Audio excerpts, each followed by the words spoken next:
كتاب الله وعترتي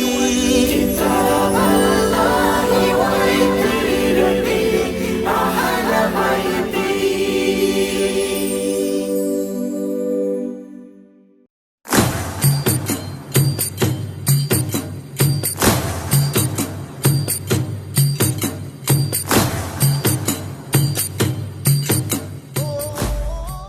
اعوذ باللہ السمیع العلیم من الشیطان اللعین الرجیم. بسم اللہ الرحمن الرحیم. الحمد للہ رب العالمین بارئ الخلائق اجمعین فاطر السماوات والارضین باعث الانبیاء والمرسلین ثم الصلاة والسلام علی سیدنا و مولانا ابی القاسم محمد وعلی اہل بیتہ الذین اذہب اللہ عنہم الرجس وطہرہم تطہیرا ولعنۃ الدائمۃ علی اعدائہم اجمعین من یومنا ھذا الی قیام یوم الدین. اما بعد فقد قال رسول اللہ صلی اللہ علیہ وآلہ ان الحسین مصباح الہدی و سفینۃ النجات. سرکار ختم مرتبت کا یہ قول کہ حسین ہدایت کا چراغ اور نجات کا سفینہ ہے، اور یہ ہدایت کا چراغ اور نجات کا سفینہ مدینہ سے مکہ اور مکہ سے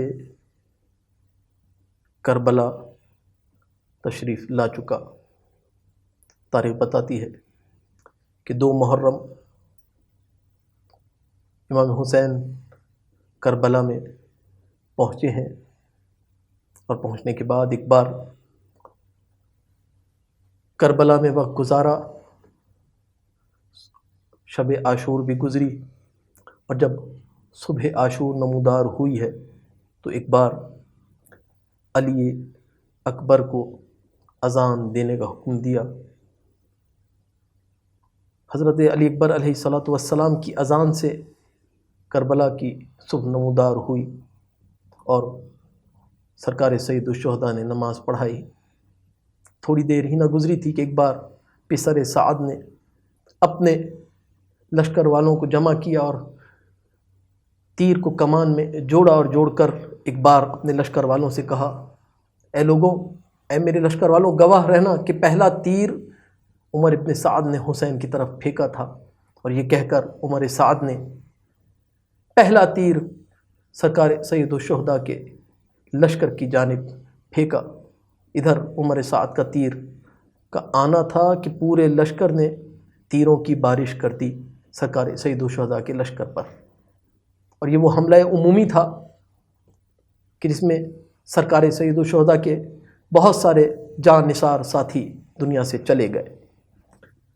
اور ان میں جانے والوں میں اگر دیکھا جائے تو شہدائے کربلا میں جو پہلا نام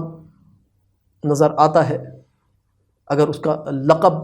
رکھا جائے تو راوی غدیر کہنا اس کو غلط نہ ہوگا، کہ جس نے غدیر کی روایت کو بیان کیا. کون؟ عبد الرحمن بن عبد الرب. عبد الرحمن بن عبد الرب وہ شخص ہے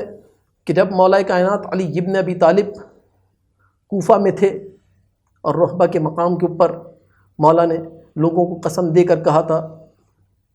کہ تم نے کیا رسول خدا سے نہیں سنا کہ انہوں نے میری ولایت کا اعلان کیا تھا؟ تو جہاں کئی افراد کھڑے ہوئے تھے جنہوں نے مولا کائنات کی بات کی تصدیق کی تھی، وہیں پر عبد الرحمن بن عبد الرب بھی کھڑے ہوئے تھے، اور کھڑے ہونے کے بعد اس بات کی گواہی دی تھی کہ یا علی،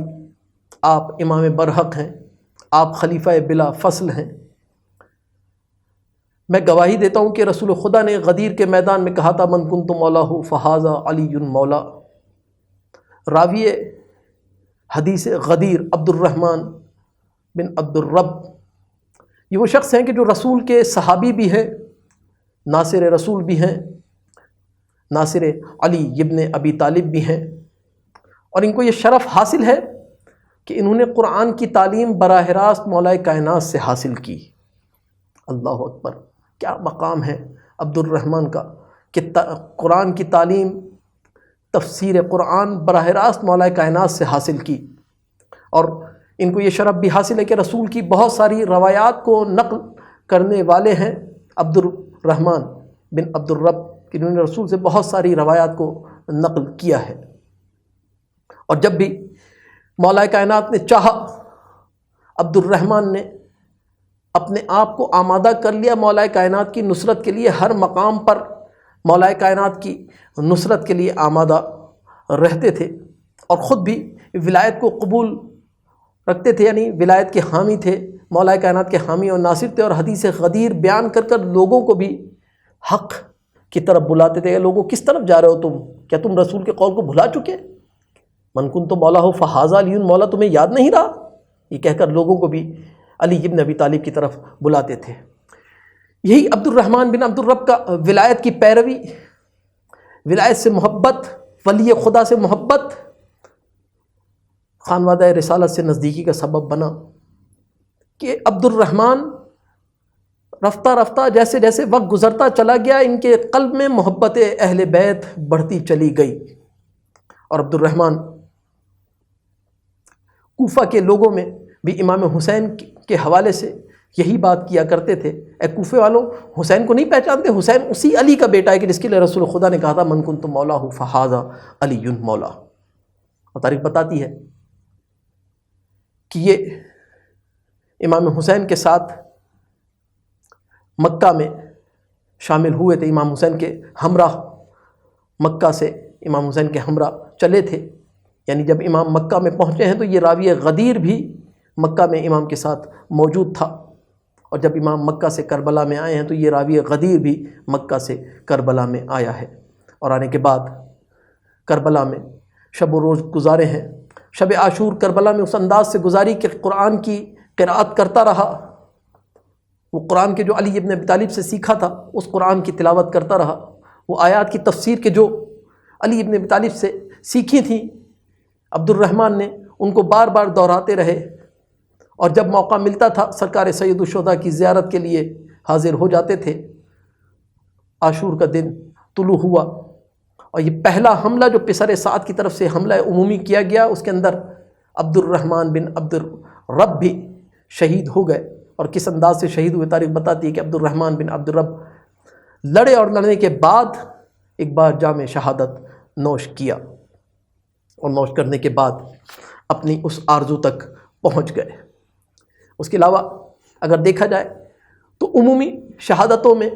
اگر شہدائے کربلا کا ذکر کیا جائے تو نعیم بن عجلان انصاری، جن کا تعلق خزرج قبیلے سے ہے، مدینہ کے رہنے والے تھے، اور مدینہ کے بعد یہ کوفہ میں آ کر آباد ہو گئے تھے۔ اور ان کا لقب اگر یاد کیا جائے ان کو کسی لقب سے تو ان کو شاعر کربلا بھی کہا جا سکتا ہے، نعیم بن عجلان عجیب شخصیت کے مالک کے 3 فرزند نصر، نعمان اور نعیم، اور تینوں خانوادہ رسالت کے ایسے محب کہ اپنی جان نثار کرنے کے لیے تیار، اور تینوں امام مولا کائنات علی ابن ابی طالب کے ہمراہ جنگ صفین میں موجود، اور اپنی شاعری کے ذریعے سے، اپنے اشعار کے ذریعے سے امام کے لشکر کے حوصلے بڑھاتے ہوئے نظر آتے ہیں۔ اگر ان کی تاریخ کا جائزہ لیا جائے تو ان کی چند صفتیں ایسی ہیں کہ جو تینوں میں پائی جاتی تھی۔ تینوں شاعر تھے، اور تینوں محب اہل بیت تھے، اور تینوں کے قلب عشق مولا کائنات سے سرشار تھے، اور حجت خدا کے اشاروں پر اپنی زندگی گزارتے تھے، یعنی ہر امر جو حجت خدا کی زبان سے ادا ہوتا تھا یہ تینوں اس کو عملی جامہ پہناتے تھے۔ اور یہی وجہ تھی کہ جب جنگ صفین کا مرحلہ آیا تو ان تینوں کو مولا کائنات نے فرمان دار یا لشکر کا سپہ سالار قرار دیا، اور یہ تینوں سپہ سالار کی حیثیت سے جنگ صفین میں شریک ہوئے۔ اور جنگ صفین کے غازی جنگ صفین سے زندہ و سلامت غازی بن کر واپس ہوئے، اور واپس آنے کے بعد تاریخ بتاتی ہے کہ امام حسن مجتبیٰ کے بھی ہمراہ رہے، یہ تینوں نصرت کرتے رہے، لیکن نصر اور نعمان کی زندگی نے وفا نہیں کی۔ امام حسن کی زندگی میں ہی نصر اور نعمان دنیا سے چلے گئے، لیکن نعیم بعد میں بھی زندہ رہے۔ اور جب امام حسین نے مدینہ کو ترک کیا تو مدینہ کو ترک کرنے کا جیسے ہی کربلا پہنچے ہیں، ابھی کربلا کی راہ میں تھے کہ نعیم کو پتہ چلا کہ حسین مکہ سے کربلا کے لیے روانہ ہو گئے۔ کوفہ ہر طرف سے ابن زیاد کے لشکروں میں گھرا ہوا، لیکن ابن زیاد کے لشکر کے سپاہیوں سے بچتے ہوئے نعیم ایک بار کوفہ سے نکلے اور راہ کربلا میں امام سے ملحق ہو گئے، کاروان حسینی کا حصہ بن گئے۔ امام حسین کی قدم بوسی کی، امام کے ہاتھوں کو بوسہ دیا، امام نے نعیم کو گلے لگایا اور گلے لگا کر نعیم کا استقبال کیا۔ اور ایک بار تاریخ بتاتی ہے کہ نعیم کربلا میں آ گئے 2 محرم سے تا صبح عاشور کربلا میں تھے، اور جب حملہ عمومی ہوا ہے، تیروں کی بارش ہوئی ہے پسر سعد کے لشکر کی طرف سے، عمر ابن سعد نے تیروں کی بارش کروائی ہے، تو نعیم بھی اس حملہ عمومی میں جام شہادت نوش کر گئے۔ اور پھر نعیم کا کیا مقام ہے کہ زیارت رجبیہ میں وقت کے امام زمانہ علیہ الصلاۃ والسلام نعیم پر سلام کرتے ہیں، نعیم کا نام لے کر، السلام علیکہ یا نعیم بن عجلان، اے نعیم بن عجلان ہمارا آپ پر سلام ہو۔ یہ ہے وہ مقام کہ جو نعیم کو ملا ہے کہ وقت کے امام ہمارے اور آپ کے وقت کے امام نعیم کو سلام کر رہے ہیں زیارت ناہیہ میں، اپنی گریہ کناں آنکھوں کے ساتھ، آنکھوں سے آنسو جاری ہیں اور نعیم پر سلام کر رہے ہیں، اور وہاں کربلا کے میدان میں حسین نعیم کو گلے لگا رہے ہیں، نعیم کا سر اپنی آغوش میں رکھ رہے ہیں۔ اے شاعر کربلا، شہادت مبارک ہو کہ آپ کو شہادت نصیب ہوئی، آپ اپنے آرزو تک پہنچ گئے، وقت کے امام نے آپ کو سلام کیا، ہم بھی آپ کو سلام کرتے ہیں، السلام علیکہ یا نعیم۔ اور اس کے بعد پھر اگر تذکرہ کیا جائے کربلا کے شہداء میں تو عمران بن کعب اشجعی، یہ وہ شخص ہے کہ جو وفادار رہا ہے ہمیشہ خاندان ولایت کا، کوفہ کے رہنے والے، غطفان قبیلے سے تعلق رکھتا ہے، ان کا قبیلہ اشجع، اور یہ اشجع مدینہ میں رہنے والا قبیلہ تھا، لیکن عمران کوفے آ گئے تھے، اور کوفے میں آنے کے بعد کوفے میں زندگی گزار رہے تھے، اور جب مسلم کی شہادت ہو گئی اس کے بعد عمران کوفے سے نکلے ہیں، اور قصر بنی مقاتل کے نزدیک جب امام کا کاروان پہنچا ہے، قصر بنی مقاتل کے نزدیک، منزل قصر بنی مقاتل کے نزدیک، عمران نے کاروان حسینی کے پاس، عمران نے کاروان حسینی سے ملحق ہوئے، عمران کاروان حسینی سے ملحق ہوئے، امام کے ہاتھوں کو بوسہ دیا، امام کی خدمت میں پہنچے، اور ایک بار اپنی وفاداری کو جو قلب میں رکھتے تھے ایک بار پھر اظہار کیا، اور امام نے عمران کو گلے لگایا اور گلے لگا کر امام کا استقبال کیا اور اپنے ساتھ کربلا لے کر آیا، اور 2 محرم سے یہ امام کے ساتھ تھے۔ اور کیا کہنے عمران بن کعب کے کہ ان کی فضیلتوں کو اگر دیکھا جائے تو امام حسن کے وفادار ساتھی، کہ جب امام حسن کو سب چھوڑ کے جا چکے تھے، امام حسن مجتبیٰ تنہا رہ گئے تھے، چند گنتی کے افراد امام کے اطراف میں، تو ان میں اگر کوئی باقی رہا تو یہ عمران بھی باقی رہے تھے۔ یہ وہ محبت ہے، یہ وہ اطاعت ہے، یہ وہ پیروی ہے کہ جس نے عمران کو خانوادہ رسالت سے ہمیشہ ملحق رکھا، کبھی خانوادہ رسالت کے امر کے برخلاف کبھی کام نہیں کیا،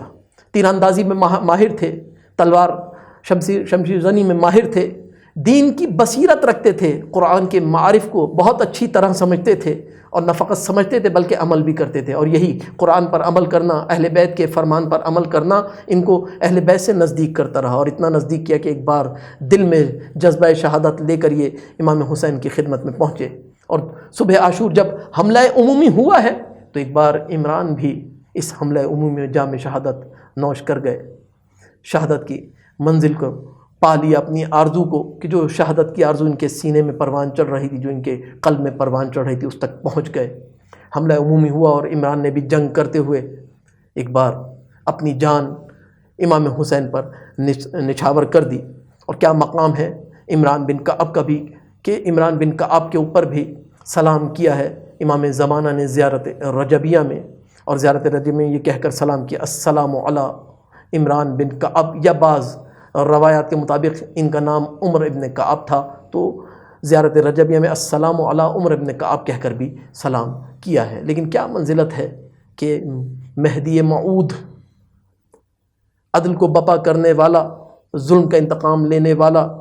عمران پر سلام کر رہا ہے۔ اے عمران، ہمارا بھی آپ پر سلام ہو، آپ کو شہادت مبارک ہو، آپ نے جام شہادت نوش کیا، آپ نے اپنی جان سرکار سید الشہداء پر نچھاور کی۔ خدا ہمیں بھی توفیق دے کہ ہم بھی اپنی جان اپنے مولا آقا پر نچھاور کر سکیں۔ والحمد للہ رب العالمین۔